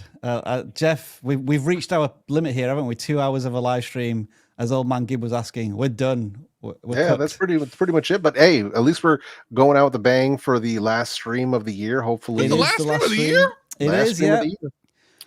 To remind everybody, we are not here next week. We are all taking a well-earned break. I mean, Savage, if you want to do a 2-hour live stream by yourself, you are more than welcome to. The parents won't be home. You can have the keys to the candy store if you so wish. Be careful what you ask for. Sometimes I'm just sitting around not doing nothing. Okay, so maybe tune in, possibly some random time next Tuesday, and Savage maybe filling your headphones and your eyeballs with that type of stuff. I mean, probably not actually. You know, I just realized. Yeah. You know what a week Got a from today soundboard? is. You know what a week from today is? This is the God honest truth. Mhm. It's my birthday Oh, in 1 week. Can you believe that? I haven't got an appropriate sound effect for that. It's a savage birthday. It's Oh, I found it. most savageable. Yes, that's generally how they go. Yes, I think I'm going to go to the movies and probably just eat a bunch of sugar and stuff. You know, all the things you shouldn't do. Listen, can I just say one thing for everyone in 2023 who went through the year? Go ahead. Go ahead. Listen, everyone who went through this tragic year of YouTube growth and lack of growth, I just want to encourage you. I really want to encourage you because together we can do it. But since typically you're shooting the video by yourself, you can't do it. You might as well just give up. It's over for you. It's never going to be a thing. We've tried to explain to you for the last 300 days how to grow your YouTube channel, and you refuse to do it. What you do is you come to these streams, you say, please audit me, please audit me.